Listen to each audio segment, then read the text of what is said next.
Ici, ça parle vélo, ici, ça parle cyclisme. Le Coup Tordu, c'est le podcast des passionnés pour les passionnés. Le 278e épisode du Coup Tordu. On va recevoir un coureur qu'on aime bien. Le tout premier coureur qu'on avait reçu lors de la toute première saison du Coup Tordu, Andrea Missud, avec nous dans le podcast. Notez que dans l'épisode suivant, l'épisode 279, vous retrouverez la grande preview de la Flèche Wallonne 2025 avec nos prédictions, nos pronostics et tout ce qu'il faut pour bien préparer la course. Mais donc, il est là, Andrea Missud, Nice Métropole, de retour dans le podcast.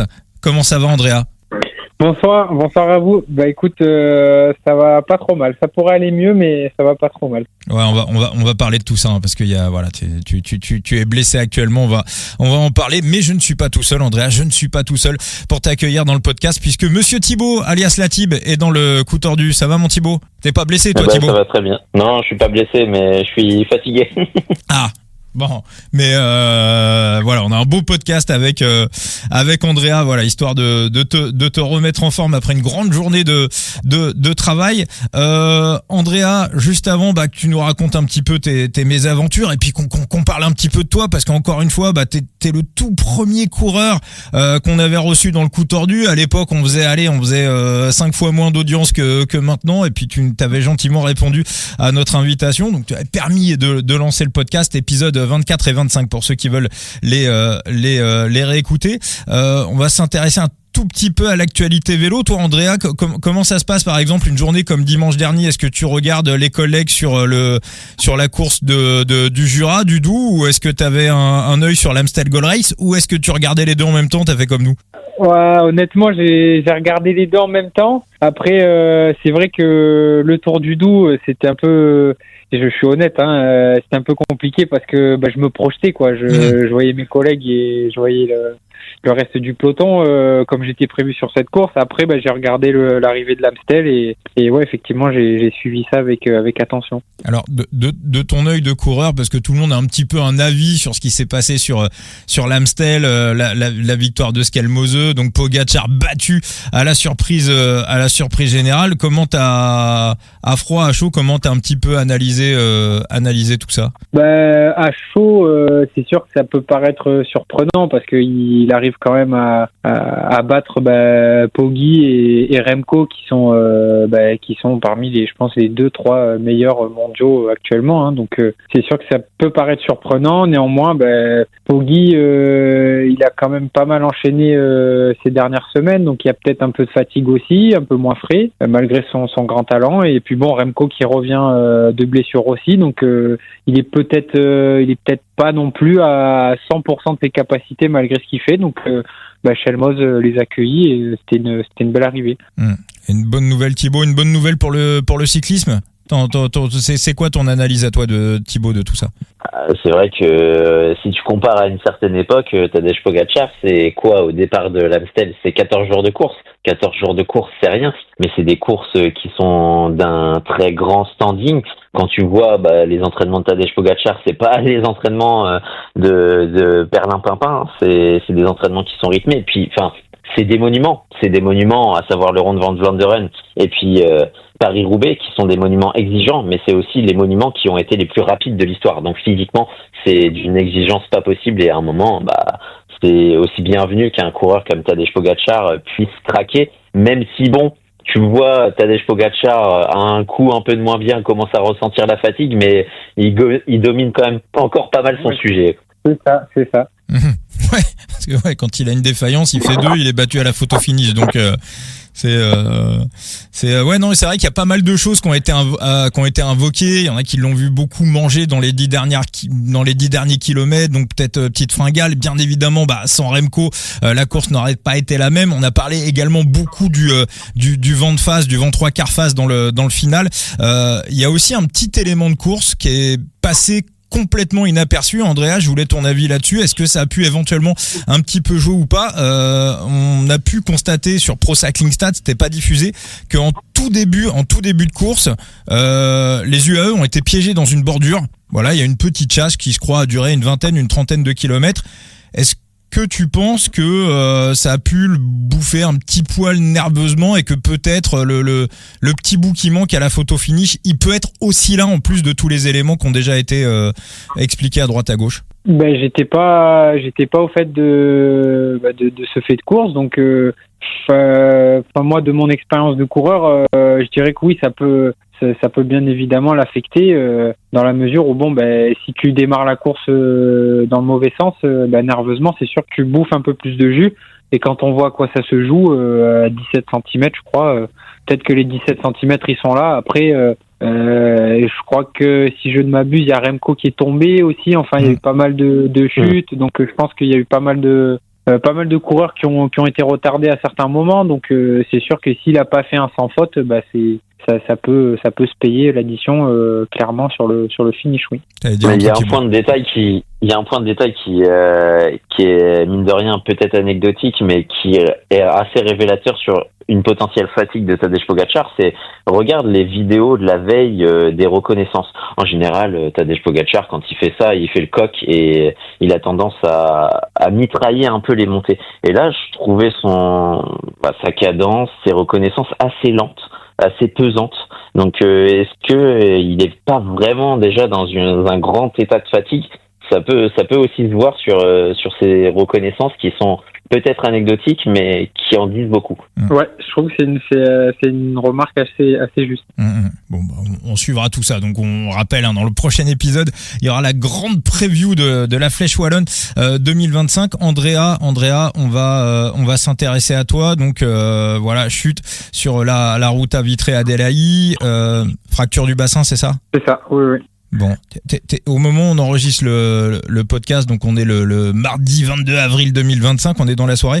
Tu te trouves où actuellement? T'es chez toi? T'es en convalescence? Comment ça se passe? Oui, je suis chez moi en convalescence. Là, ça fait quelques jours, ça fait 3-4 jours que j'arrive à remarcher à peu près correctement. Enfin, je me déplace dans la maison et pas plus, quoi. Je vais pas faire des marches ou des randonnées, mais j'en suis à ce point-là. Je vois que ça progresse et puis ça suit son cours. Faut être patient. T'as une idée à peu près du moment où tu vas, on va dire, reprendre un petit peu les entraînements? T'as une évaluation, on va dire, du retour à la compétition, ou c'est encore trop tôt pour le savoir? Ouais, c'est encore un peu trop tôt. Malheureusement, j'ai pas vraiment de visibilité sur ma reprise. Va falloir que je repasse un scanner d'ici pas longtemps, et puis voir quelles sont les améliorations du point de vue de la cicatrisation osseuse, et puis voir ce qu'il y a lieu de faire pour la reprise, et où, comment, quand. Je suis encore un peu suspendu. Tu nous as dit il y a quelques secondes que tu avais un petit peu de mal à regarder les collègues là sur les 3 classiques où tu étais prévu dans le Jura et dans le Doubs ce week-end. Moralement, comment a évolué ton moral depuis la chute, et à quel niveau il se situe là? C'est sûr qu'après la chute, c'était un peu forcément c'est un peu un coup dur physiquement. Premièrement parce que t'es blessé et t'as du mal à marcher, puis bon, quand le diagnostic tombe et que t'as une fracture du bassin, c'est jamais, c'est pas facile, mais après moralement tu prends un petit coup aussi sur la tête, parce que tu t'es en pleine bourre depuis le début d'année, t'as des super sensations, même sur des courses qui te correspondent pas forcément, t'es présent et t'arrives à faire des trucs sympas sur le vélo, mais bon, après on se remobilise vite, et on se passe un coup d'eau sur la tête, et voilà, faut rester confiant, garder de l'espoir, et puis bon, j'ai foi en mes capacités, et puis aussi dans ma façon de gérer les blessures. J'ai connu quelques blessures graves aussi il y a quelques saisons, donc malheureusement ou heureusement, je sais pas ce qu'il faut dire exactement, mais bon, je sais gérer ce genre de période et de situation, donc voilà, je garde la tête froide, et puis je sais que je vais revenir, et je vais revenir plus fort encore. Alors, vas-y Thibaut. Et plus que moralement, la colère est redescendue, parce qu'on t'a vu aussi très véhément et très vindicatif à l'égard du coureur qui est responsable de ta chute sur les réseaux sociaux. Et d'ailleurs, c'est une deuxième partie de la question, c'est est-ce qu'il n'y a pas un paradoxe entre le début de saison où on était vraiment sur un peloton qui râlait pour la sécurité, et on observe une dichotomie avec le comportement général du peloton et cette tendance à aller vraiment se mettre en danger les autres. Oui, c'est carrément ça. C'est sûr que si on parle du point de vue sécurité, il y a des manquements à certains moments de la part des organisateurs. Ça, il faut savoir le reconnaître et il faut savoir être lucide aussi pour le dire. Et il y a aussi des manquements de la part de certains de mes compères du peloton quand il s'agit de prendre des risques inconsidérés dans des moments qui sont absolument pas clés où il va rien se passer. Je veux dire, c'est chez les professionnels, on peut pas faire ça. Je veux dire, en amateur, pourquoi pas, qui est une mauvaise gestion de la pression, du stress, du parcours, mais chez les professionnels, c'est pas possible. On est professionnel, c'est pas pour rien. Et enfin, je trouve que c'est peut-être un peu exagéré de dire que j'étais vindicatif. C'est sûr que sur le moment, j'étais très en colère parce que clairement ma chute, c'est pas un fait de course. Je veux dire, c'est pas une faute de ma part. Je vois absolument le danger, je le vois pas venir. Et pour rien vous cacher, en fait, j'ai reçu pas mal de messages et de témoignages d'autres coureurs qui étaient derrière, qui ont vu la chute, parce que j'étais quand même relativement bien placé dans le peloton. Et bon, pour pas le citer, c'est un coureur d'Arkea qui s'amuse à sauter 2 fois un terre-plein. Sur une course en circuit, donc la route à délai de Vitré, on passait 13 fois à cet endroit-là. Donc je veux dire, il n'y a pas de manœuvre d'urgence ou quoi que ce soit. On passe, je veux dire, c'est récurrent, quoi. On passe 13 fois à cet endroit-là sur cette route. Et pour gagner 5 places, le mec, il saute une fois le terre-plein. La deuxième fois, il veut encore regagner 5 places, il ressaute le terre-plein. Et sauf qu'il se loupe royalement et en fait, il m'envoie au tapis. Comme ça. Donc et moi, je vois encore une fois, je vois ni ce coureur. Ça se passe dans mon angle mort sur ma droite. Et en fait, j'ai fait un vol plané, j'ai fait un soleil de 20 mètres et on roulait, sans mentir, on devait être à 60, quoi. Pour vous dire, j'étais en roue libre, le peloton en file indienne, j'étais en roue libre, faux plat descendant, dans l'aspiration du mec qui était devant et en fait, je me suis retrouvé 20 mètres plus loin, quoi. Mon vélo était à un endroit et puis moi, j'étais 20 mètres plus loin. On a l'impression que ce type de move, alors là on a l'arrivée des sanctions, des cartons jaunes depuis le début de la saison, on a l'impression que les commissaires focalisent énormément à l'arrivée des courses, mais tout ce qui se passe en amont, on a vu par exemple, je crois que c'était sur Bruges-la-Panne où les 5-6 derniers kilomètres c'était n'importe quoi. On a l'impression que par contre ce qui se passe en amont du final, là c'est encore un petit peu le no man's land. C'est clair que il y a énormément de nervosité, encore plus sur cette année, parce qu'avec on est sur la fin d'un cycle avec les points UCI et puis l'attribution des licences World Tour et Pro Conti. Donc en fait, il y a une pression là cette année encore plus que les autres. C'est vachement prépondérant sur les finales de course parce que c'est constamment la pression dans l'oreillette, il faut être bien placé, il faut aller marquer des points. Donc tout le monde s'excite sauf que les routes sont malheureusement faites pour ralentir les voitures. Quand là où nous on roule de plus en plus vite, donc il y a un moment où ça coince et il y a tous ces paramètres là font que c'est très nerveux, plus le mauvais comportement de certains coureurs, plus la pression et ça fait des chutes, quoi.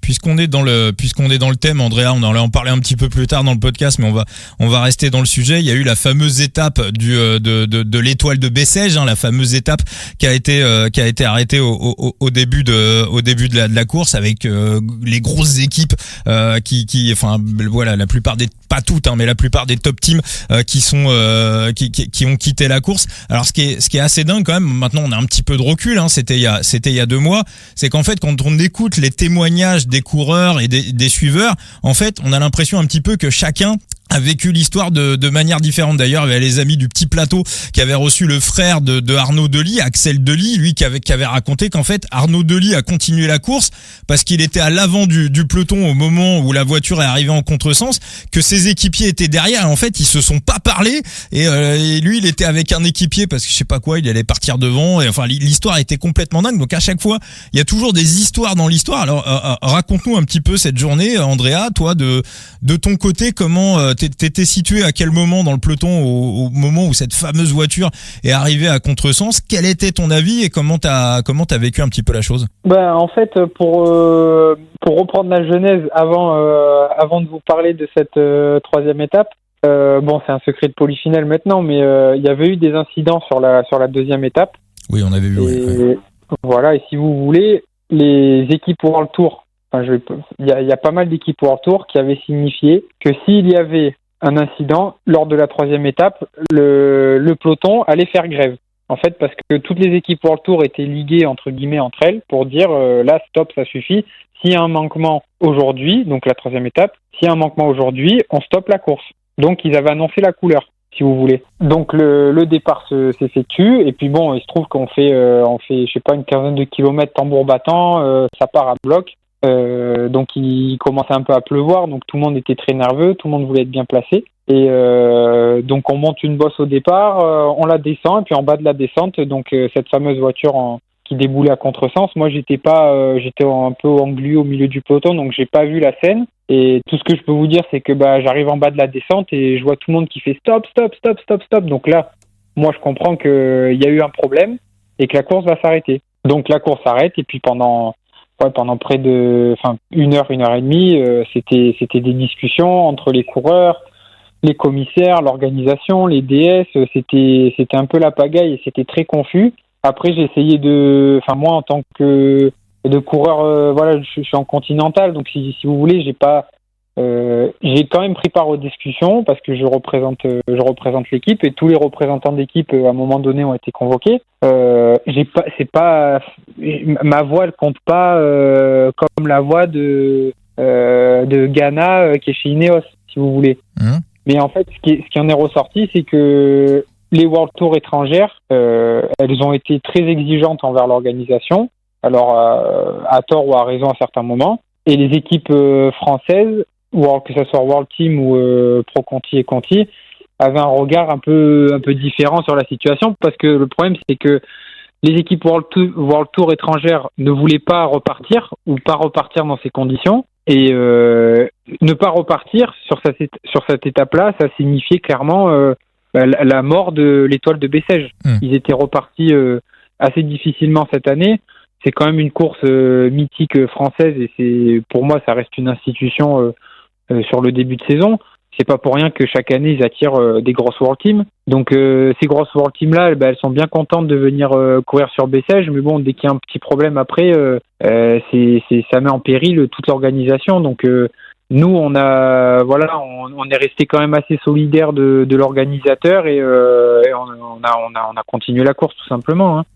Et c'était très compliqué et très confus parce que les grosses équipes ne voulaient pas repartir dans ces conditions, donc chose qu'ils ont acté, qu'ils ont effectué. Ils sont pas repartis, mais ça s'est fait un peu dans le chaos, quoi, si je peux dire comme ça. Ça n'a pas fait débat entre vous à Nice, Pour vous, les coureurs, le staff, c'était clair, vous alliez continuer la course. Oui, parce que si vous voulez, quand je crois qu'à cette période-là, il y avait l'Alou-la-Tour, ou je sais plus, il y avait une autre course, on va dire au Moyen-Orient. Et donc il y avait, en fait, la majorité des World Teams qui étaient présentes, c'était les fronts qui étaient présents au Moyen-Orient. Donc c'était leur rentrée européenne, si vous voulez. Et quand vous passez d'autoroute où ça roule pendant 180 bornes, où ça roule, mais il n'y a pas de changement de direction, il n'y a pas d'îlot, de rond-point, de machin.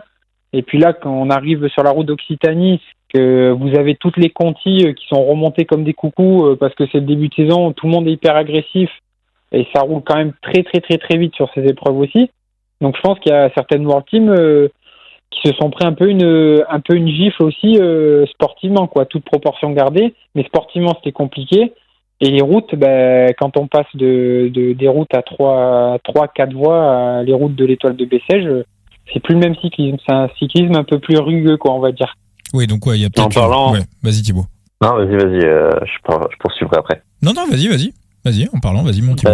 Justement, en parlant de signifier la mort potentiellement d'une organisation, et tu cites aussi des coureurs du Moyen-Orient, on voit émerger récemment, en plus dans l'actualité, un petit projet Wild Cycling. Toi, quel est ton regard là-dessus, en sachant que, moi, de mon avis personnel, j'ai l'impression que ce projet-là, ça signifierait un peu la mort des petites courses et surtout la mort des petites équipes. Toi, avec ton regard un peu plus de l'intérieur et un peu plus d'expert du domaine, quel regard tu portes sur ce type de projet? Mais j'ai pas un avis tranché. Par contre, oui, c'est sûr qu'il y a des plus et il y a des moins. C'est-à-dire que quand on écoute Plugueux, quoi, qui est quand même vachement moteur de ce projet. Bon, lui, il est patron de Visma. Il y a quand même des gros enjeux économiques quand il parle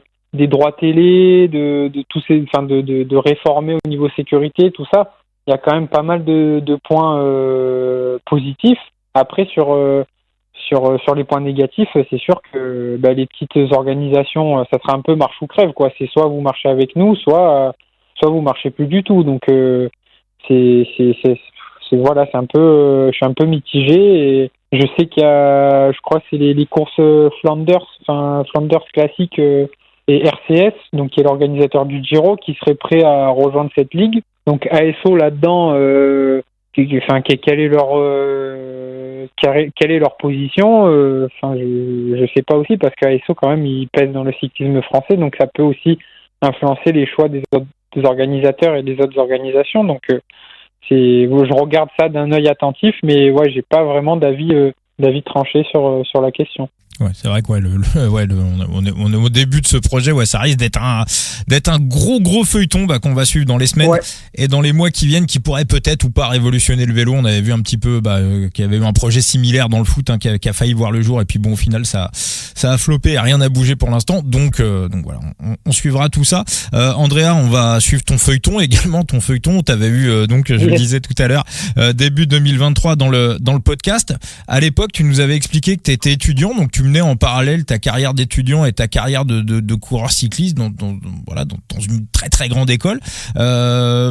Est-ce que t'es toujours étudiant ou est-ce que c'est terminé? Depuis juin 2024, donc juin de l'année dernière, j'ai été diplômé. Et si tu veux, déjà je suis très fier d'être venu à bout de ce cursus universitaire. Et puis voilà, c'est le premier hiver où je fais 100% du vélo cette année, où j'ai pu, je suis allé m'entraîner vraiment comme un coureur professionnel à 100%. J'ai pas la coupure, j'avais pas la tête au cours, et les crédits, suivre un maximum de cours pour justement compenser le manque de temps que j'ai pendant la saison. Donc en fait, la période hivernale, c'était une période assez charnière au niveau scolaire pour moi, et forcément au niveau sportif, parce que tu prépares la saison qui arrive et l'année qui arrive. Donc c'était un peu épuisant mentalement, parce qu'il faut s'organiser pour aller borner, s'organiser pour suivre les cours, pour faire les examens, etc. Donc là, ça m'a quand même levé une épine du pied. Je dois dire que d'avoir fait que du vélo cet hiver, ça s'est ressenti d'ailleurs sur mon début de saison et sur mes résultats.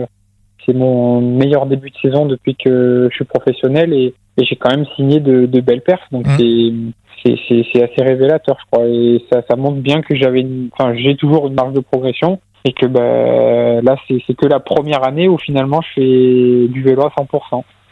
Donc j'attends, je suis assez confiant, et j'attends de voir au bout de 2-3 saisons ce que ça donne aussi, parce que c'est sur la longévité on peut voir les progressions, et je reste quand même assez confiant.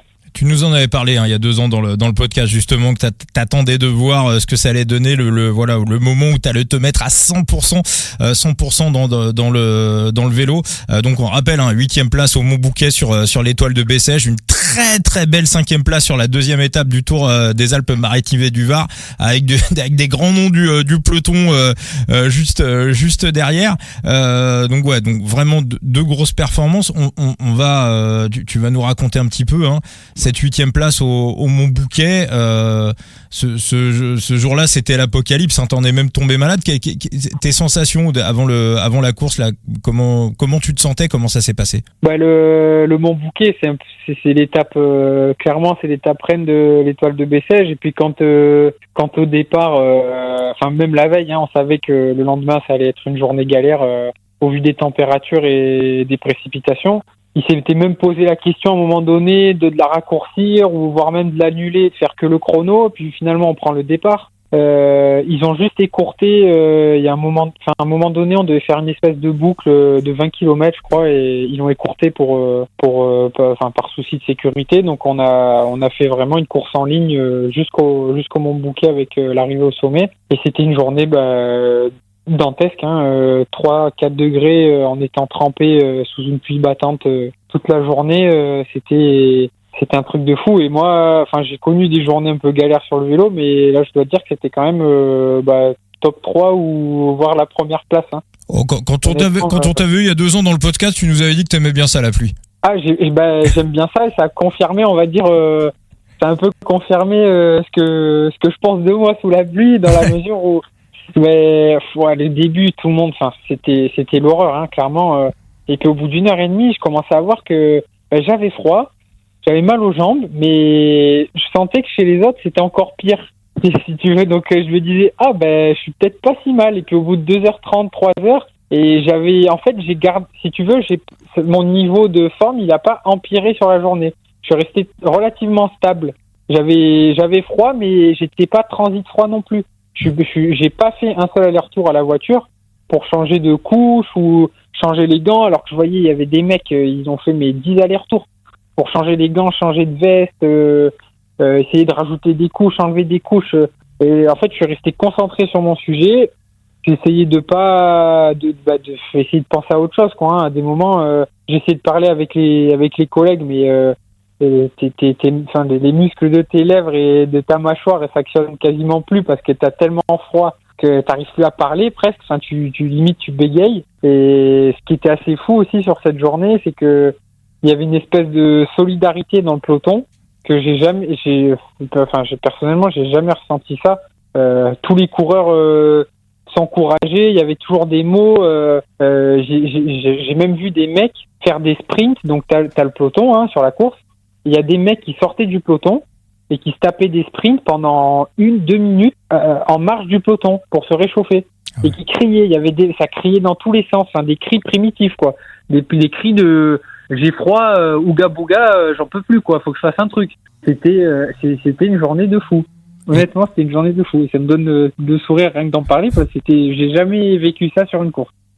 Et ton ascension du Mont Bouquet, ça s'est passé comment? T'as ramassé les morts? T'étais bien placé au départ? T'as suivi ton rythme? Non, j'ai senti que j'avais quand même j'avais des bonnes sensations sur le final malgré le froid. Et j'avais qu'une obsession, en fait, c'était d'arriver au pied dans les bonnes conditions en n'ayant pas j'avais le gros impair qui m'a camouflé toute la journée. Et mon obsession, en fait, c'était j'étais intimement convaincu que j'allais faire une belle montée, mais je voulais pas avoir plus de handicap que ça parce que je me disais je vais peut-être pas être super bien placé au pied, mais tu fais de toute façon, tu vas faire ta montée à full gas à ta main et puis juste fallait que je balance mon impair et ma GABA dès le pied. En fait, je donne mes affaires c'était Yako Ninen qui était proche de moi à ce moment-là. Je dis Yako, là j'ai les jambes, faut que j'enlève des couches. Et donc je lui donne mes affaires et au pied du Mont Bouquet, je sais pas, dans les 25-30.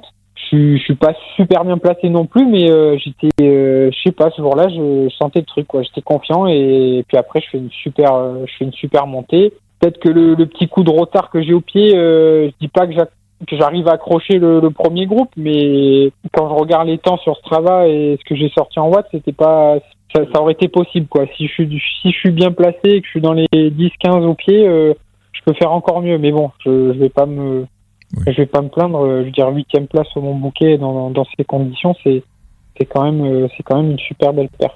T'allais dire un truc, Thibaut? Non, j'écoutais religieusement et j'analyse tout ça de près, t'en fais pas. Andrea, cette année, donc voilà, t'as passé un cap pendant l'hiver. En 2024, on t'a vu souvent prendre des échappées.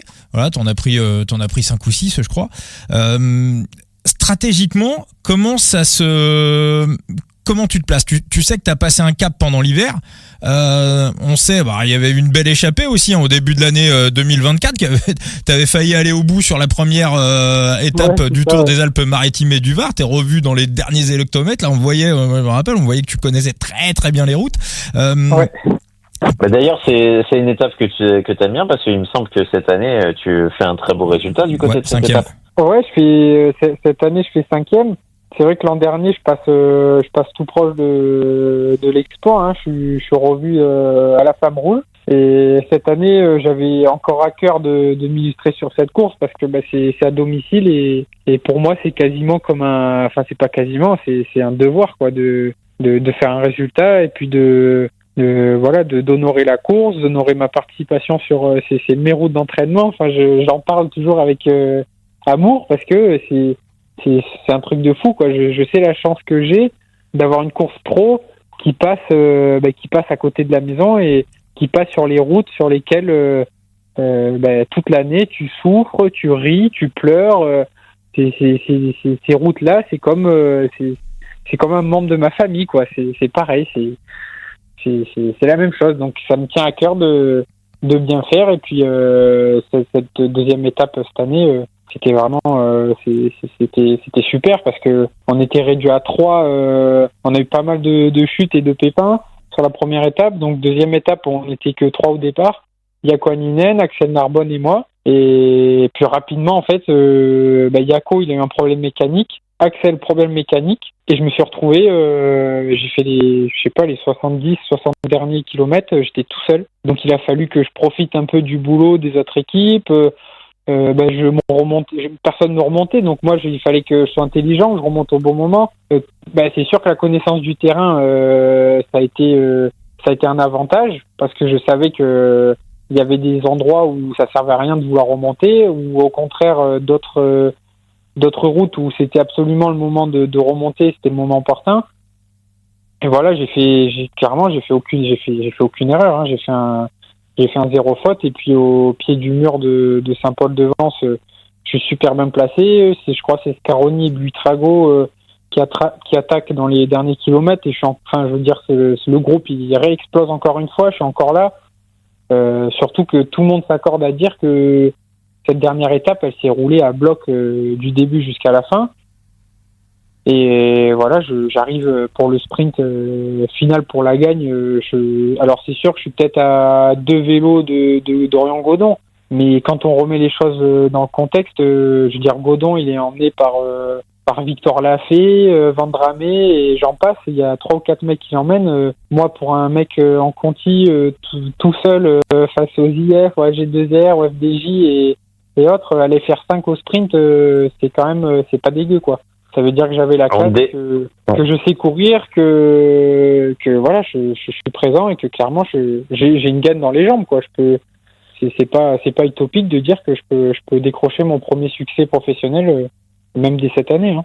On découvre une qualité supplémentaire, c'est celle quand même d'avoir une petite pointe dans un sprint qui est, ma foi, un peu difficile, hein, parce que terminer derrière Godon, Blackmore, qui sont pas réputés pour être les plus lents, Champoussin aussi, qui a mine de rien en comité réduit une petite pointe de vitesse comme Conchi, ça place un bonhomme quand même. Devant Jogat, devant Papache, ouais. Non mais dis-moi derrière qui tu as fini, je te dirai qui tu es, c'est quand même pas mal. En jeune, t'avais déjà cette réputation, une petite pointe de vitesse. Ouais, chez les jeunes jusqu'en junior, même espoir, voilà, j'ai fait quand même, j'ai réussi à faire des placettes. En junior, j'ai gagné 10 courses au sprint. Après, en espoir, en élite, j'ai fait des placettes aussi au sprint, mais c'est une qualité que j'ai un peu perdu. Je le reconnais, hein, j'ai un peu perdu parce que quand t'es chez les pros. Quand t'as pas l'opportunité de les disputer, les sprints, c'est un truc que c'est du timing aussi. C'est du timing, alors c'est des sprints qui sont à la jambe, bien évidemment, mais il y a aussi pas mal de timing et de vista, donc c'est un truc, c'est une fibre que j'avais un peu perdue et c'est sûr que, là, ce résultat, ça m'avait bien remobilisé, et, ça m'a bien réancré aussi sur mes qualités, voilà, sur des sprints en costaud, sur des journées dures, je peux être présent. Alors c'est sûr qu'un sprint massif face à un Groenewegen ou je ne sais quoi, je fais pas le poids, ça c'est clair. Mais sur des sprints comme ça, oui, je peux m'exprimer. Ouais, on rappelle derrière Jordan Jogat, Adrien Maire qui fait un début de saison incroyable, il est derrière. Il y a le Joalon qui marche bien. Tu peux citer le petit Italien l'Inter. Il est vraiment pas ridicule. Même s'il est très jeune, il est vraiment pas ridicule. Simone Gualdi? Ouais. Ah oui, non, c'était vraiment, ouais, c'est comme tu disais, Andrea, vraiment, ça se joue c'est cinquième à la pédale face à une partie de l'élite du peloton mondial. On a Richard Carapaz à la 16e place. Comment stratégiquement, est-ce que c'est une question que tu te poses, à savoir, donc comme je disais, on te voyait beaucoup l'année dernière prendre un petit peu l'échappée matinale, même si t'as failli le passer l'année dernière sur la même étape, on sait que l'échappée matinale, elle a quand même assez peu de chances d'aller au bout. Voilà, de temps en temps ça passe, mais les statistiques ne sont pas pour l'échappée matinale. Qu'est-ce que tu te dis? Tu te dis une belle place, un beau top 10, ou montrer le maillot et voilà, ça peut aller presque au bout, mais peut-être pas au bout. Comment tu sais si tu vas le tenter ou pas la tenter, ou est-ce que tu t'es dit peut-être en début de saison, cette année je sors pas et je vais tout jouer à la pédale? Non, c'est plus ce que tu viens de dire. J'ai vu que j'ai fait quand même un très très bon hiver, donc raisonnablement je me suis dit là faut que j'essaye d'aller jouer la place, et puis voilà, les échappées j'en ai fait quand même pas mal.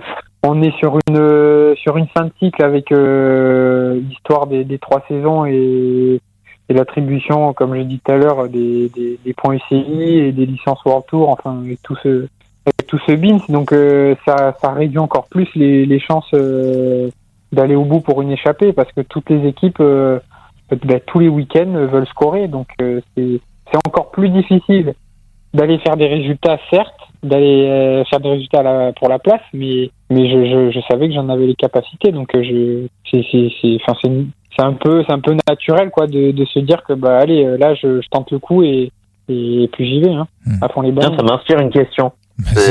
Comment on vit en tant que coureur de 2025 d'avoir grandi avec ces échappées fleuves où ton type de profil pouvait aller à l'avant et pouvait essayer de faire un peu plus la nique au peloton, avec cette manière de courir qu'on a depuis quelques années, et notamment cette année où on ne laisse absolument plus de marge aux échappées. C'est vrai que c'est encore plus exigeant et c'est encore plus intransigeant dans la mesure où les échappées prennent sur n'importe quelle course. Maintenant, une échappée, elle prend pas plus de 3 minutes, grand max. C'est rare maintenant les échappées où ça laisse plus de 3 minutes.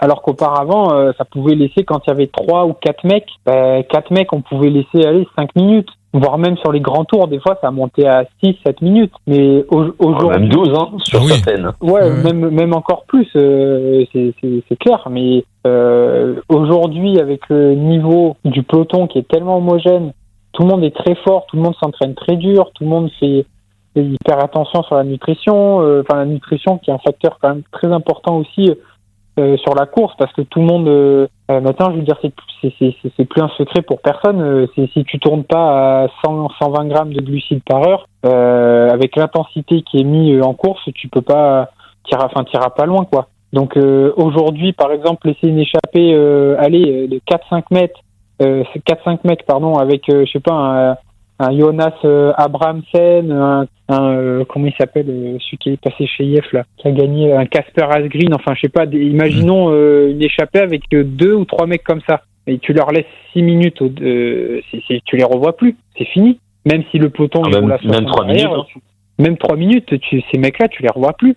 Donc maintenant, le peloton il joue plus, tout simplement. Et c'est vrai que le facteur nutrition a vachement évolué, parce qu'on voit beaucoup moins de fringales, beaucoup moins de crampes dans le peloton. C'est beaucoup plus assidu sur la nutrition. Oui, toutes les équipes font l'effort maintenant, et puis même nous en tant que coureurs, je veux dire, monsieur et madame tout le monde va s'amuser à faire du 100 grammes, 120 grammes par heure à l'entraînement. Monsieur tout le monde, il va finir la sortie, il va rentrer, il va avoir le bide complètement en vrac. C'est un truc qui se travaille aussi à l'entraînement. Tu peux pas te ramener le jour de la course et te dire là je vais faire 120 grammes par heure avec la poudre dans les bidons, les gels, etc. C'est un truc, il faut entraîner ton intestin aussi à absorber toute cette quantité de sucre, parce que si tu le fais que le jour de la course, ça peut pas marcher. C'est comme un entraînement physique, quoi. C'est pareil. Et tout le monde le fait, hein. Tout le monde le fait, hein. Maintenant. Je vais revenir rapidement sur les échappées matinales, Andrea. On a vu les Niçois énormément à l'attaque la saison dernière. Narbonne Zuccarelli, Axel, on le voyait partout devant. Damien Girard, pareil. On a la sensation en tant que suiveur que même aujourd'hui, on va dire, certaines échappées qui étaient faciles à prendre il y a peut-être encore 1 an ou 2, et même sur des courses où ça partait tout de suite, là, des fois, on regarde Pro Cycling Stats, on se dit, putain, une demi-heure, 3/4 d'heure, 1 heure, c'est toujours pas parti. On a l'impression que même ça, prendre une échappée matinale et aller gratter des petites primes en cours de route ou un petit maillot distinctif, sur une course, ou un beau maillot distinctif d'ailleurs, on a l'impression que même ça, certaines grosses équipes, ou on va dire équipes de un petit peu pro team, voire bas du World Tour, on laisse un petit peu de moins en moins croquer les autres. C'est une impression ou c'est une réalité? Non, c'est pas clairement, c'est une réalité, hein, c'est pas une impression, hein. Quand auparavant, moi, à mon échelle, il y a 4 saisons, et quand il y avait des jours où je disais aujourd'hui je prends l'échappée sans prétention, et il y a 80% de chances que j'ai 90% de chances que j'étais dans l'échappée après, parce que avec ma science de la course, ma vision de la course, je savais qu'il fallait faire l'effort à tel endroit en étant on va dire bon tactiquement, c'était assez facile de prendre l'échappée. Mais maintenant, c'est hyper dur de prendre l'échappée. C'est rare les échappées qui partent 3-2-1 partez, baisser le drapeau et hop, il y a 4 ou 5 mecs qui partent. Je crois que c'est pas arrivé une seule fois. J'ai 15 ou 17 jours de course cette année, je crois que c'est pas arrivé une seule fois, hein. Ça bagarre, et des fois, comme tu as dit, au bout de plus d'une heure de course, l'échappée elle est toujours pas sortie. Alors qu'auparavant, sur la même course, ça sortait facilement. Ou déjà, quand c'était une course où tu savais que ça allait jouer dans le final, tu savais que tu allais avoir 5-6 tickets d'entrée les 20 premières minutes, et puis allez, c'est parti, quoi. Et là, c'est même plus le cas. C'est cette année sur celle où ça a vraiment bagarré, c'était sur le Tour de la Provence, le dernier jour. Et donc c'était 200 bornes tout plat. Je crois que l'échappée elle sort au bout d'1h30 ou 1h45 de course. Alors que c'était une étape vouée à un sprint massif. C'est l'arrivée à Arles. Ça a bagarré. En fait, tu sais pas pourquoi. C'était c'est un peu vulgaire ce que je vais dire, mais c'était un peu le concours de quiquette à un moment donné, quoi. C'était à qui, je pense qu'il n'y a pas un coureur qui a pas essayé d'y aller ce jour-là. Et puis même moi, j'étais pas forcément parti pour aller dans l'échappée. Et puis au final, tu te prêtes au jeu, et puis t'es coureur, tu vas à la guerre. Je sais pas, tu vas, tu sais pas pourquoi, mais allez, vas-y, j'y vais. C'est rigolo. Et c'est pour ça qu'on aime faire du vélo aussi, c'est que des fois tu te dis là c'est une journée tranquille. Et puis pas du tout, c'était la journée aux antipodes d'une journée tranquille. Alors il y a une journée, alors pareil, hein, il y a aussi logiquement une journée dans l'année où l'échappée doit partir facilement, parce qu'on voit tout le temps le sympathique coureur qui représente le Vatican partir dans l'échappée matinale, et cette année il ne l'a même pas prise. Cette année, Andrea, t'as fait ton premier championnat du monde, hein, sous tes nouvelles couleurs, hein. Tu nous avais parlé de tes origines italiennes quand on t'avait reçu la première fois dans le podcast. On n'avait pas évoqué donc ton grand-père qui est de Malte. C'est ça. D'accord. C'est ça. Et donc voilà, donc t'as basculé, on l'a tout suivi en 2024 sous pavillon maltais. Donc t'as disputé tes premiers championnats du monde. Donc là, sur le championnat du monde, t'avais essayé de la prendre, hein, l'échappée matinale, il me semble, sur ce championnat. Ah oui, j'ai essayé de la prendre. Ouais. J'ai pris il y avait un premier coup qui était sorti. On était une quinzaine de coureurs, mais quand j'ai vu qu'il y avait autour de moi, j'ai dit mais là, c'est jamais de la vie ça sort. Il y avait Narvaez, Bardet, Casper Asgreen, Magnus Sheffield. Il y avait comment il s'appelle, Campenars. J'en passe, Van Eliet aussi, je crois. Il y avait que des costauds, donc j'ai dit c'est sûr que ça sort pas. C'était impossible que une échappée comme ça puisse sortir. Et puis après, j'ai essayé de m'accrocher, de faire le max, mais c'est vrai que ma représentation donc de Malte sur ces championnats du monde, ça a pu peut-être en étonner quelques-uns, mais moi, c'est quelque chose que j'avais déjà enclenché quand on s'était parlé lors du premier podcast qu'on avait fait ensemble. Si tu veux, on avait évoqué le Baby Giro lors de ce podcast. Et en fait, le Baby Giro, donc j'avais fini meilleur grimpeur. Et donc, le Baby Giro était diffusé sur la Rai. La Rai étant diffusée à Malte, parce qu'il y a quand même il y a une bonne diaspora italienne aussi là-bas. Et j'avais reçu donc un message du ministère des Sports et de la Fédération cycliste maltaise me disant un message tout con sur Messenger, sur Facebook. Salut Andrea, on t'a vu sur le Baby Giro. Tu sais que MIF Sud, c'est un nom maltais. Est-ce que tu as des origines maltaises, etc. Donc il me pose la question avec un recul parce qu'ils me connaissent pas. Mais moi, j'ai passé de mes 3 ans jusqu'à mes 15 ans, tous les étés, mes vacances estivales, je les passais avec mes grands-parents à Malte. Parce que mon arrière-arrière-grand-père est né à Malte et mon grand-père, ça fait 30 ans qu'il va en vacances là-bas. Et, je veux dire, maintenant, c'est une destination très prisée parce que, je vais pas dire c'est comme Ibiza, mais il y a pas mal c'est une destination pour les fêtards aussi. T'as beaucoup d'églises, c'est très religieux, t'as pas mal de beaux paysages. En fait, il a la double nationalité depuis 30 ans. Moi, j'ai toujours voulu faire le passeport parce que ça fait partie de mon héritage familial et culturel. Et en fait, MIF Sud, c'est comme les Dupont en France. Si tu veux, tu vas là-bas, t'as plomberie MIF Sud, boulangerie MIF Sud, t'as 2 ou 3 présidents qui se sont appelés MIF Sud aussi. Donc ça faisait partie de mon héritage. Et en fait, quand ils m'ont envoyé ce message, j'étais en train de faire les démarches déjà. D'accord. Donc en fait, ils m'ont facilité le truc et ça a pris quand même 2 ans parce que c'est très difficile d'obtenir la nationalité, même si je veux dire, j'ai tous les ingrédients. Mon grand-père, il avait déjà le passeport, donc je veux dire, t'as le lien du sang, mon nom, je veux dire, tout le registre d'état civil, etc. avec mes ancêtres qui sont nés là-bas. Et malgré ça, ça a quand même pris 2 ans parce que il y a eu, je sais pas si vous avez suivi un peu l'actualité il y a quelques années, il y a eu des dérives parce que en fait Malte c'est un paradis fiscal et l'ancien gouvernement, si tu veux, avait mis en place un système, on va dire illégal, clairement, de vente de passeports. Et donc si t'étais très riche, très costaud financièrement, que tu voulais avoir un compte à Malte et que tu voulais avoir la nationalité, tu pouvais débourser 1 million d'euros. Et donc pour 1 million d'euros, tu pouvais avoir le passeport maltais. Donc ils l'ont fait, une centaine de personnes, je crois, un truc comme ça. Et bien sûr, ça avait fait scandale. Et depuis ce scandale, ils ont énormément resserré la vis concernant la distribution des passeports. Donc même en ayant tous les ancêtres, etc., ça a été un parcours de 2 ans. Et bon, comme je suis sportif et que j'avais cette perspective-là de représenter Malte, ils ont accéléré en plus le processus, tu vois. Donc ouais, et puis sportivement, de ton côté, il y a quand même aussi un intérêt, même si, il y a plus l'amour de Malte et de tes origines que l'aspect sportif, mais ça t'ouvre une porte qui n'est pas concurrentielle par rapport à la France.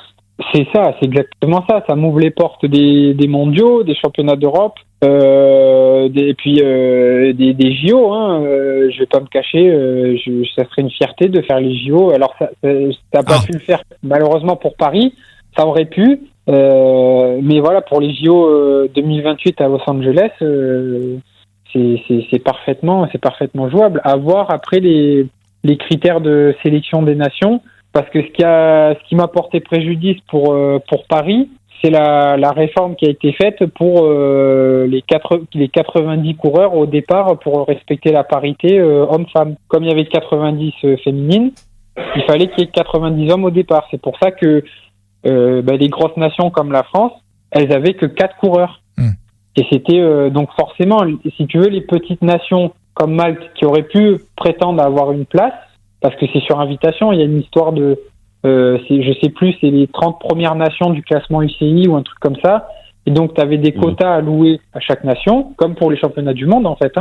Et après, tu avais un quota d'invitation, suivant les résultats des sportifs respectifs des nations qui postulaient. Or, là, tu n'avais que 90 partants sur la ligne. Donc, c'était... en fait, Malte... niveau invitation, ils se sont retrouvés, si tu veux, en concurrence avec le Brésil, l'Argentine, qui sont considérés comme des petites nations du cyclisme. Mais je veux dire, Malte comparé au Brésil, c'est incomparable, quoi. C'est comme si tu compares à la planète Terre avec une galaxie. C'est un caillou, quoi. Ils pouvaient pas faire le poids. Donc j'espère que la réglementation changera pour les JO de Los Angeles. Mais j'imagine que le processus de qualification, là on est à 3 ans et demi des JO, à peine plus, à peine moins même, le processus de qualification, il doit déjà se mettre en place là à l'heure qu'il est. Je pense que c'est quelque chose que tu dois suivre avec le staff maltais, où ça en est là précisément, tu sais ou pas? Ça moi, je le suis un petit peu, mais c'est surtout la fédération qui regarde ça et puis qui me tienne au courant. Après, c'est sûr que là, on est à 3 ans de l'échéance. Ils vont faire le max pour m'y mettre. Après, ils savent très bien que normalement, ça devrait, si ça passe, c'est sur invitation. Ça sera pas sur une histoire de quota ou ça sera sur invitation comme pour les championnats du monde. En fait, j'ai bénéficié du wildcard pour les championnats du monde. Hein. Ouais, quand on parle de championnats du monde, on voit quand même pas mal de sélections qui renoncent au Rwanda pour des causes financières. Du côté de Malte, on se pose aussi un peu la question. Et est-ce que toi, en fait, tu dois aussi un peu débourser de ta poche pour aller participer à des événements comme ça, que ce soit les JO, par exemple, qui auront lieu à Los Angeles, si jamais ça se fait, ou même très, très prochainement au Rwanda, si jamais le Rwanda a lieu. Parce que j'imagine que tu as envie d'y aller au Rwanda. Ah oui, bien sûr que j'ai envie d'y aller. C'est les premiers championnats du monde sur le continent africain. C'est un pays c'est un pays de vélo, hein. Quand on voit le Tour du Rwanda et puis les personnes qui suivent la course et qui sont sur le bord des routes, c'est impressionnant. Après, pour rebondir sur ces mondiaux, je sais. Alors peut-être que vous avez d'autres infos, mais apparemment c'est encore en balance sur est-ce qu'ils auront vraiment lieu au Rwanda ou pas. Moi, au vu de la conjoncture géopolitique, je n'y pense pas. Mais voilà, et moi, des informations que j'ai, apparemment, ça serait compromis. Mais il y a toujours rien d'officiel, donc on est à quelques mois de l'échéance et on sait toujours pas si ça aura lieu là-bas. Donc c'est un peu compliqué, quoi. Il y a pas mal de discussions au niveau du CI et il y aurait peut-être un plan B du côté de la Suisse. Mais néanmoins, la question quand même sur les moyens financiers demeure sur les moyens financiers. Ça reste c'est Malte, il n'y a pas beaucoup d'habitants, hein, donc c'est une toute petite fédération. Je crois qu'il doit y avoir peut-être 200 ou 300 licenciés. Il y a des moyens, surtout grâce à certains mécènes maltais qui sont passionnés de vélo et qui financent un peu la fédération. Mais après, oui, pour les championnats du monde de Zurich l'an dernier, moi, il y a quelques trucs que j'ai dû payer de ma poche, hein. Et je le fais sans. Je veux dire, c'est clairement par passion et j'y pense même pas, quoi. C'est une chance inouïe déjà d'être au départ de cette course. Et voilà, ils font le max. Après, sur quelques trucs, moi, j'ai dû payer de ma poche, mais pour moi, c'est pas un truc négatif ou quoi que ce soit. Mais c'est l'envers du décor que tout le monde ne sait pas. Ah oui, oui. Et du coup, c'est forcément intéressant de le savoir. Et je pense qu'il y a d'autres nations, d'autres petites nations où les coureurs sont dans le même cas de figure que moi, hein. Le contre-la-montre, ça pourrait être aussi peut-être une occasion de participer aux Jeux Olympiques ou de faire des championnats nationaux. C'est aussi une question qui se pose. Ah oui, pourquoi pas de faire les deux, de faire chrono et course en ligne. Après, pour participer au chrono, faire le chrono pas en touriste, quoi. Je veux dire, c'est une épreuve qui se respecte. Faut avoir quand même le matériel, faut le préparer. Je veux dire, c'est pas un chrono de 15 ou 20 bornes. Généralement, c'est des chronos qui sont assez longs. C'est quand même un truc qui se prépare. Donc le faire, oui, mais pas en dilettante, quoi. Si je le fais vraiment à fond. Il te faudra un chrono en boss, ça serait mieux. Ah, ça serait pas mal, ouais. Une petite ascension, ça serait pas mal. Du côté de Malte, on a investi aussi. Alors là, ça pourrait complètement matcher. On est co-sponsor de l'équipe d'Alberto Contador, l'équipe Polti. Il y a un coureur maltais d'ailleurs qui est rentré dans cette équipe. Est-ce que ça a été aussi, alors tu nous en avais parlé déjà dans le podcast, hein, ton envie quand on t'avait reçu il y a 2 ans, ton envie est légitime et comme tout coureur d'évoluer à niveau supérieur, niveau Pro Team, niveau World Tour. Est-ce que ça a été aussi dans ta réflexion de passer sous pavillon maltais, le fait que Malte investisse aussi comme dans une équipe de marque comme la Polti? Oui, ça l'est devenu dans la mesure où moi j'avais, si tu veux, Visite Malta, j'avais déjà enclenché le processus pour avoir le passeport. J'étais déjà en contact avec la Fédé maltaise. Que Visite Malta n'était pas encore dans le projet Polti, ou même Eolo, parce que quand j'ai démarré le passeport, c'était encore Eolo Cometa. Et forcément, quand j'apprends que Visite Malta sponsorise, ou va sponsoriser et va être co-sponsor titre en plus de l'équipe, je me dis que oui, il y a peut-être quelque chose à jouer. Et pour rien vous cacher, j'ai rencontré certains dirigeants donc de l'équipe juste après le mondial à Zurich. Pour la faire court, c'était bien engagé, ils m'ont ouvert bien comme il faut la porte. Et puis bon, cet hiver, pour des motifs qui m'échappent un peu, ils ont pris, ils ont fait signer ce coureur maltais dont vous parlez, et moi ils m'ont pas fait signer pour des raisons qui m'échappent un petit peu. J'en dirai pas plus. Je vous invite à regarder l'actualité maltaise, et notamment le ministre du Tourisme qui a démissionné en janvier ou en décembre, je crois, pour suite au partenariat qu'ils ont réalisé avec l'équipe. Il y a eu certaines infos révélées et il a dû démissionner. Donc c'est des raisons qui m'échappent, mais que j'ai un peu j'ai un peu compris aussi. Mais il y a encore un contact à l'heure qu'il est, ou parce que pour toi quand même ça serait, tu nous avais parlé de tes origines italiennes, pour toi cette équipe-là, ça serait... Le contact est pas rompu.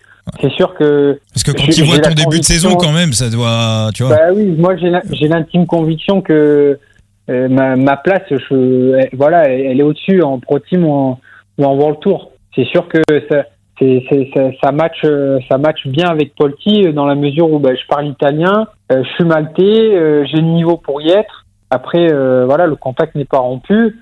Moi, avec les résultats que j'ai effectués cette saison et le début d'année, je suis en contact avec 2 équipes. Donc je suis pas super inquiet non plus. Je reste mobilisé, et voilà, si ça se fait à Polti, tant mieux. Si ça se fait ailleurs, dans une des deux équipes avec qui je suis en contact, ça sera très bien aussi. Alors, on va parler de ton retour, Andrea, parce que comme tu le disais, va falloir être performant quand tu vas revenir. On en parle très souvent dans le podcast. D'ailleurs, Thibaut, c'est toi qui a soulevé ça. On le voit avec Remco Evenepoel là en ce moment. On l'a vu avec Jevine en fin de saison dernière. On l'a vu avec Vingegaard. On a l'impression que sur les protocoles de récupération, on a l'impression qu'il y a des progrès abyssaux qui ont été faits ces derniers mois, ces dernières années. Alors est-ce que c'est des protocoles qui sont réservés à, on va dire, à des grosses équipes? Est-ce que toi, de ton côté, ou avec le staff de Nice Métropole, est-ce que vous avez pu mettre un petit peu aussi le doigt là-dessus, et est-ce que tu as vu peut-être aussi des médecins qui t'ont dit maintenant il y a telle chose ou telle chose à mettre en place pour pouvoir favoriser un retour, on va dire, à un plus haut niveau assez rapidement? Là, pour le cas de figure de ma fracture au bassin, si tu veux, c'est une fracture, on va dire classique. Il n'y a pas de 36 000 solutions, quoi. J'ai juste à prendre mon mal en patience, et puis je sais que ça va rentrer dans l'ordre. Après, sur les protocoles particuliers, moi, de mon expérience, le seul truc un peu, on va dire un peu à la pointe ou avant-gardiste que j'ai fait, c'est les caissons hyperbares. Je sais que sur certaines lésions, que ce soit osseuses ou musculaires notamment, ou même ligamentaires, tu gagnes vraiment un temps fou avec ce protocole-là, et c'est sûr que si moi je peux en bénéficier, alors un Remco ou d'autres gros champions, ils ont pu avoir pareil, voire même encore mieux, des trucs dont je suis pas au fait. Donc, mais ça consiste en quoi, ça, le caisson hyperbar? Alors, en fait, le caisson hyperbar, ça a été développé pour à la fois pour les grands brûlés. Enfin, d'abord c'était pour les accidents de plongée et après pour les grands brûlés. En fait, ça c'est un caisson qui simule une plongée sous-marine. Donc en fait, t'as la pression dans ce caisson, t'as la pression qui augmente. Et tu fais une session en fait de 1h30 où bah tu fais rien quoi, t'es assis dans le caisson et tu respires de l'oxygène, quasiment de l'oxygène pur. Et en fait, comme tu es sous pression, ça simule une plongée à 25 mètres, je crois, ou un truc entre 20 et 30 mètres. Donc, tu as la pression qui est très, très forte. Tu respires cet oxygène pur. Et en fait, l'oxygène que tu respires, comme ça dilate tous tes vaisseaux, l'oxygène, en fait, il va oxygéner tous tes tissus, tous tes os. Si tu as des lésions, je sais que pour des déchirures musculaires, c'est hyper bénéfique parce qu'en fait, tu régénères ta fibre. Au lieu d'avoir 15 jours ou 3 semaines d'arrêt, tu vas gagner peut-être 10 jours, tu vois, ou une semaine. Ce qui est énorme, quoi, dans un retour terrain d'un tennisman ou d'un footeux ou autre. C'est clairement pas négligeable. Et moi, j'avais bénéficié de ces soins. J'avais une fracture du coude et en fait, j'étais retombé deux fois de suite dessus. Et en fait, ma peau, elle, au niveau du coude, ça cicatrisait très mal. Très très mal et j'avais quasiment plus de cicatrisation, donc j'étais obligé de le faire pour régénérer ma peau et accélérer la cicatrisation de ce point de vue-là. Mais tu peux le faire quand tu as des fractures un peu merdiques ou autre, quoi. Alors c'est sûr que c'est pas, pour l'avoir fait, c'est pas rigolo parce que tu te retrouves avec des grands brûlés. Alors toi, t'es sportif de haut niveau, t'as la tête sous l'eau, tu te dis putain, je vais être en arrêt là pendant 1 mois ou 2 ou machin. Et puis tu te retrouves avec un mec grand brûlé qui a eu un accident de voiture, qui est brûlé de partout, qui va avoir une greffe de peau sur le visage. Enfin, tu te retrouves avec des profils comme ça et c'est bien parce que ça te remet les idées vite en place aussi, tu vois. C'est une chance parce que en fait, il y a un caisson à Nice et le patron le professeur donc qui s'occupe de ces protocoles est fan de sport. Il est fan de sport de haut niveau et quand il peut choper un sportif de haut niveau ou un sportif pro, il essaye de le caser, tu vois, au planning. Mais alors je prends la place de personne, hein. Il me case. Et il y a des fois où pour d'autres blessures, j'ai demandé et puis voilà, il m'a dit non, écoute André, je peux pas te prendre. J'imagine que pour eux, c'est aussi intéressant scientifiquement parlant d'avoir un sportif de haut niveau, de voir les réactions, quoi. Ah non, exactement. Eux, ça leur permet d'avoir un point de vue aussi sur leur taf. Et puis je sais qu'il y a des Rafa Nadal qui sont passés là-bas. Je veux dire, il y a des photos quand tu vas dans le cabinet du professeur, t'as les photos des sportifs, hein. T'as des Nadal, t'as des Philippe Gilbert qui sont passés par là, et voilà, Philippe Gilbert, tu l'as jamais entendu parler du caisson hyperbar, hein. Alors ce que je dis là, je sais pas si je dois le dire, mais bon, il est passé lui aussi, hein. Donc voilà, il y a des très grands sportifs qui sont passés par cette case-là, et pour autant c'est un soin qui est pas connu et qui est vraiment pas commun, mais qui marche. Bah, Thibaut, ça y est, on a trouvé la clé de l'énigme. Il aurait fallu qu'on ait Andrea dans le podcast. Hein. Cette question qu'on se posait depuis tant de mois. Non, mais quand je te dis que c'est un papier qui est super intéressant parce que on voit des coureurs et notamment les coureurs qu'on suivait au Pays Basque et qui ont récupéré très vite de leurs blessures et qui ont récupéré un niveau qui est proche de leur meilleur à une vitesse affolante. Souvent, pour le commun des mortels, on reste sur nos prérequis et sur ce qu'on pense savoir, mais qui date il y a 10 même 5 ans, sauf que la médecine évolue elle aussi et c'est pas forcément que lié à ce que pensent les gens et tout de suite on parle de dopage, non pas du tout et c'est un papier qui mériterait d'être traité parce que je trouve que voir l'envers du décor d'une récupération médicale, même pour le copain des mortels, hein, c'est ce que je discutais avec une infirmière quand je faisais mon dos de plaquettes, et c'est un peu ça qui m'a donné l'idée. Donc non, c'est un papier un jour qu'il faudra travailler. Tu vas le faire pour Vélo Footé ? Vas-y Andrea, vas-y. je rebondis un peu sur ce que vient de dire Thibaut. Il y a aussi un autre aspect. Après, bon, je peux pas vous en dire parce que j'en sais pas plus, mais je sais plus où j'avais lu ce papier-là. Je sais que les docteurs qui s'occupent des écuries de MotoGP, ils sont à la pointe vraiment costaud, parce que il y a pas mal d'équipes de vélo justement qui essayaient de se rapprocher de ces mecs-là, parce que quand tu vois un Marquez ou les mecs qui se pétaient le coude, je sais pas, clavicule, poignet, parce que eux aussi c'est je veux dire, les fracs qu'ils prennent, ils ont vite des grosses blessures, et souvent c'est ostéosynthèse, une vis, un machin. Et puis ils ont le frac un week-end, et puis le week-end d'après, t'apprends qu'ils sont sur la course au départ. Et tu dis, mais comment il fait? Le mec, il s'est pété le coude ou il s'est pété le radius, et une semaine après, il est sur la course en MotoGP. C'est quoi l'histoire? En fait, parce que voilà, sur les opérations, je suppose qu'il doit y avoir des protocoles spécifiques et puis des techniques aussi, où le médecin, il doit lui dire, écoute, si tu restes dans cette position, que tu sollicites comme ci, comme ça, ça passe, tu vas pouvoir faire la course. On a vu Bernal revenir hyper vite. Ouais, c'est ça. Il y a les protocoles médicaux, mais il y a aussi les protocoles de rééducation qui ont évolué et qui permettent de récupérer beaucoup plus rapidement.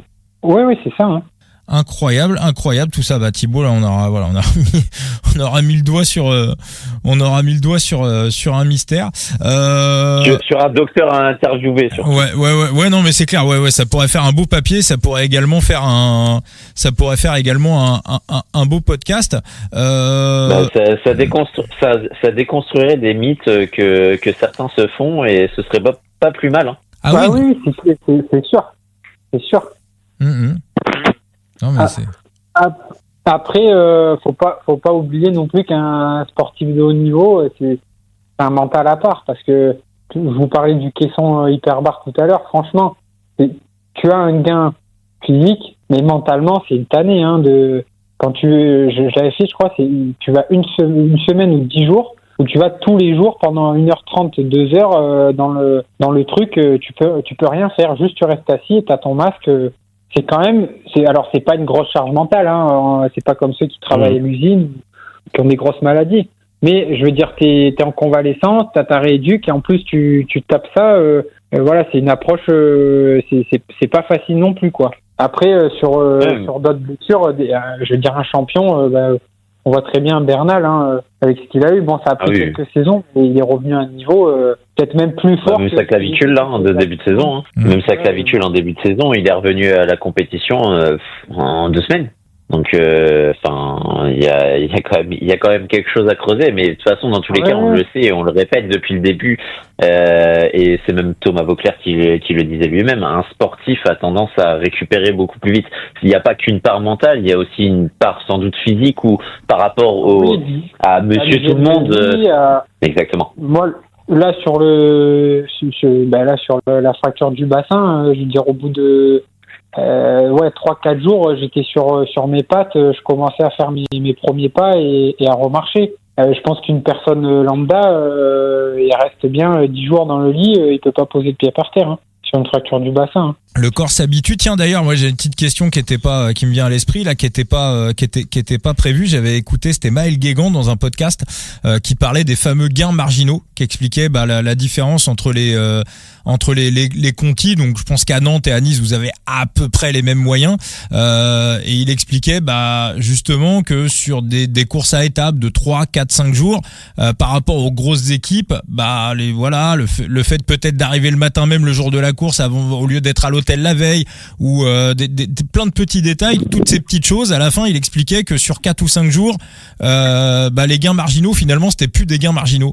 C'est aussi quelque chose que vous sentez du côté de Nice? Ah oui, c'est quelque chose qu'on ressent quasiment toutes les courses.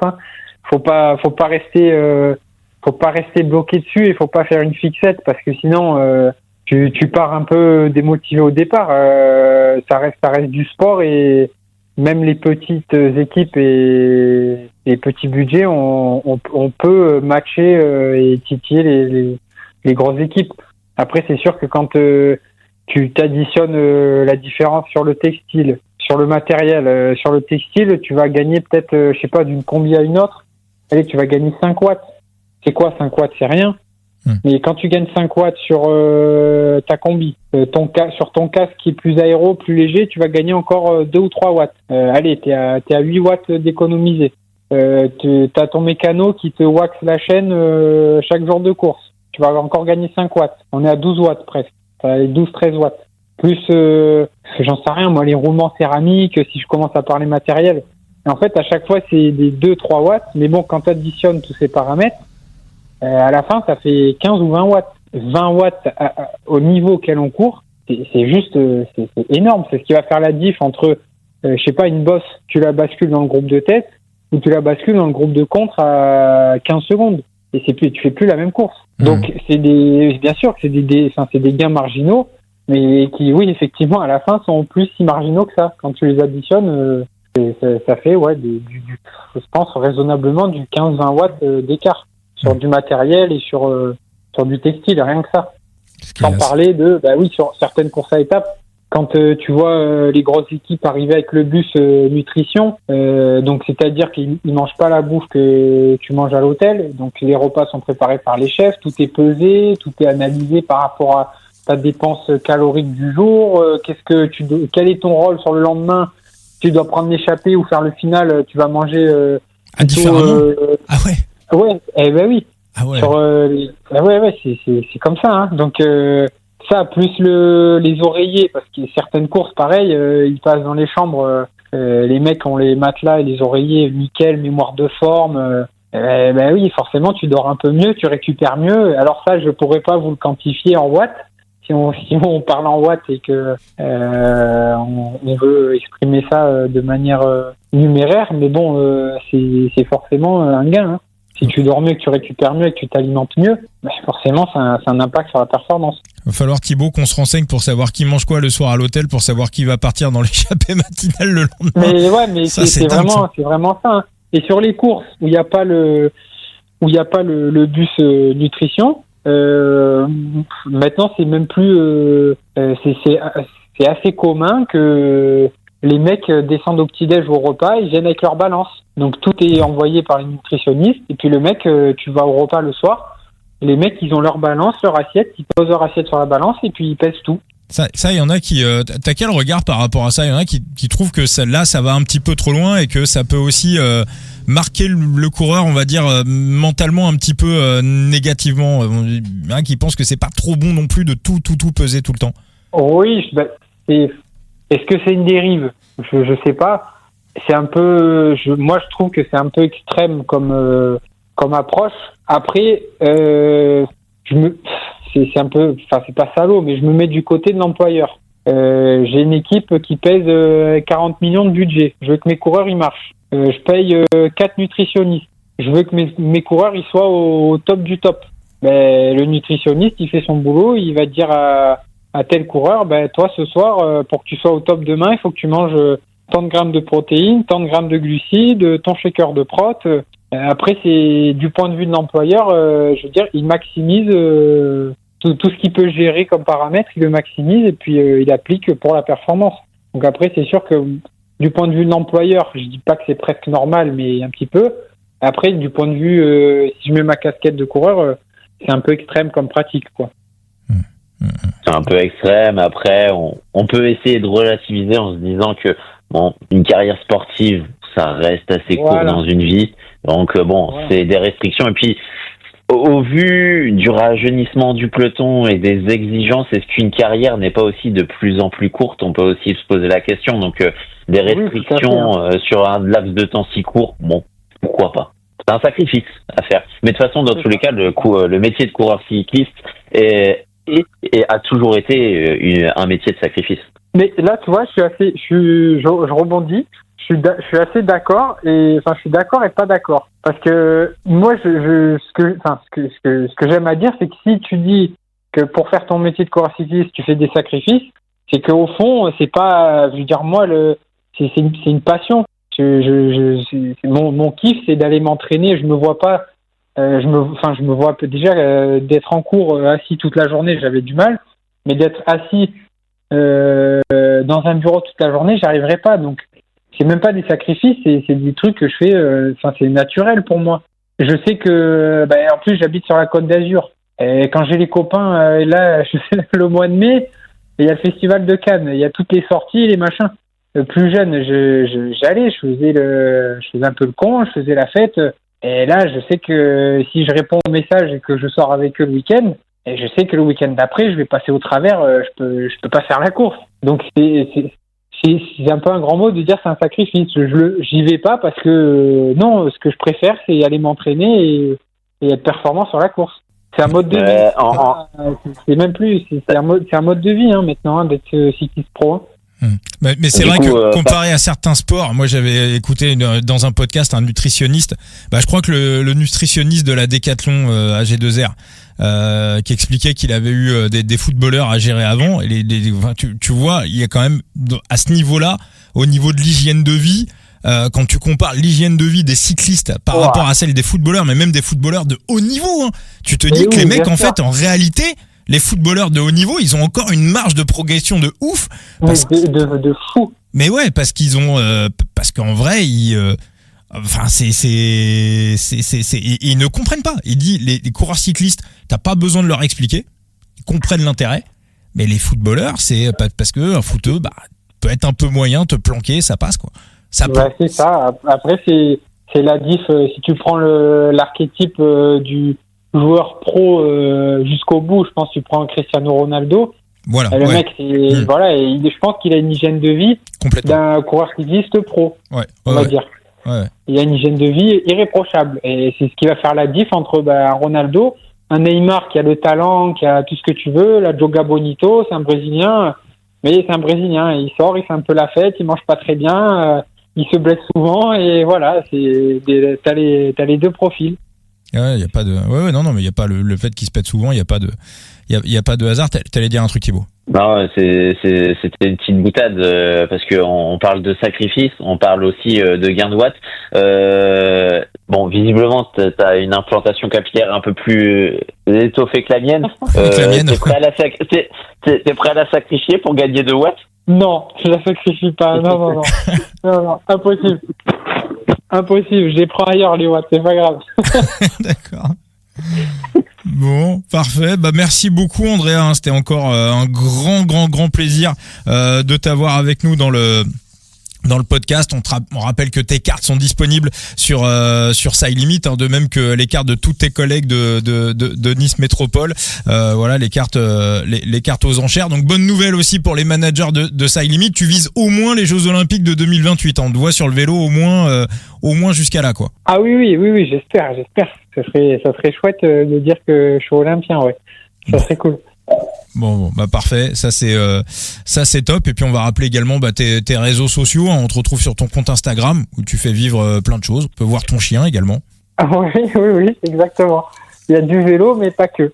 D'accord. Donc Andrea Missud sur Instagram. Et puis t'as un petit prono pour la Flèche Wallonne, Andrea? Franchement. C'est pas simple. Hein. Elle va être sympa à analyser celle-ci.